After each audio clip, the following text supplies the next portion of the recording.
We are going to move on to fan favorites, shout outs and rants. We'll take the same order. Mr. Armstrong, what do you got?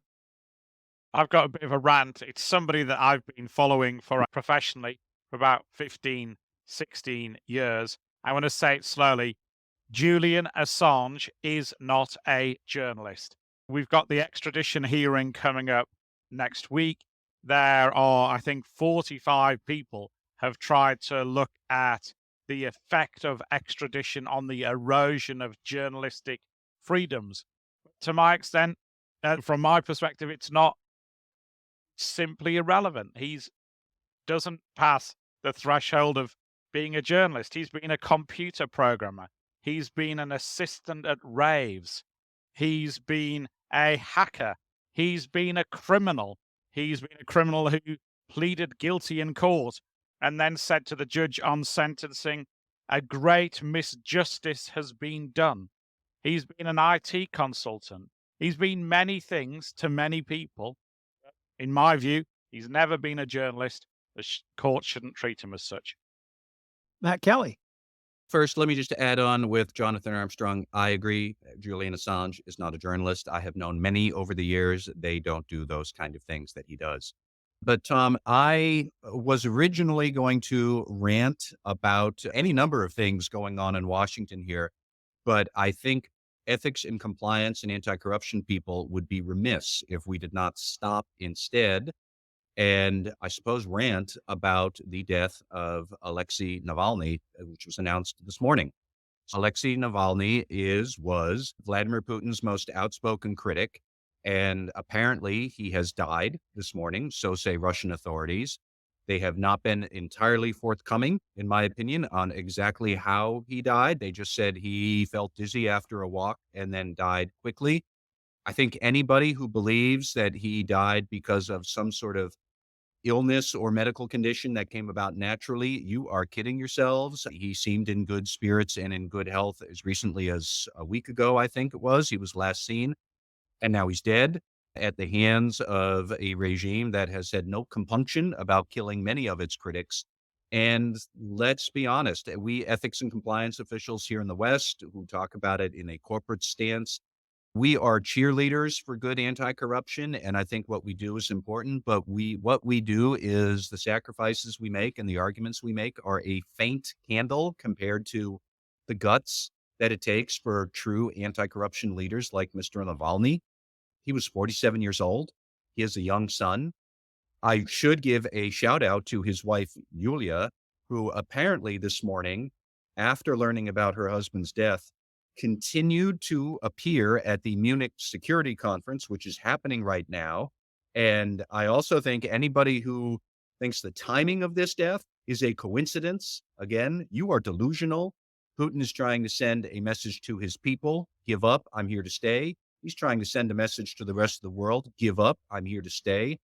And so for somebody like Mrs. Navalny, I believe Navalnya, if I am pronouncing the Russian correctly, she deserves enormous applause for her strength at this difficult time. And the rest of us owe a debt of thanks and admiration for Navalny, who is he was a paragon of anti-corruption in a very corrupt place. And what he did was just an amazing feat. It's a shame that he's gone.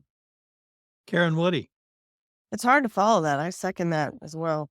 I also have a bit of a rant. I don't even know how to start or begin it, and surprising that we don't have this rant nearly every week, but I have a rant about the absolutely ridiculous gun culture that exists in this country that results in people who are attending just a parade to celebrate their home team winning a Super Bowl, and still people end up being shot at something like that. It's the story never ends. It feels like that everything that we try to get some amount of joy that you can take your kids to ends up being something that is dangerous. And I hope I'm speaking for the majority of this country. We're just tired of it. But yeah, that's my rant. Karen, you stole my rant for this week. We live in a society these days where you can't even go to and celebrate your home team winning a Super Bowl parade. It become pretty pathetic. Almost like what I talked about with First Energy and all the failures that happened there. I think this wash, rinse, and repeat mentality and this attitude that we live, that everything is okay, it just isn't. And if you can go back to what we talked about with this insider trading case or anything else, fundamental logic would hopefully prevail here. for the good of the order that most people should not be walking around with a weapon. Fundamental logic would tell you that most organizations should have good corporate governance and sound internal controls that absolutely make sense and have board members that are there to monitor and provide strategic guidance, but it just isn't happening. So I don't know whether we live in a society that at this point is just eroding from the inside out, but it's just disturbing. And I really don't know what more to say, but I had the same rant as you did with regards to people walking around with weapons or firing weapons in public crowds and things like that, or not being able to go outside. I would hope that we not living in a world of fear. I certainly don't operate like that, and I don't want my kids to have an environment like that either. So something needs to be done. Something needs to be done quickly, not only with guns but corporate governance, because it's just pathetic. All right. I've got a couple of media recommendations. I think they fall more on raves than rants. My wife and I have become addicted to this show on Netflix called Love on the Spectrum, looking at people on the autism spectrum and how they fall in love. I don't know if there's a message that she's trying to tell me that we watch that together. But the second thing, I heard a great interview yesterday with former Senator Bill Bradley. He's talking about a new solo documentary called Riding Along.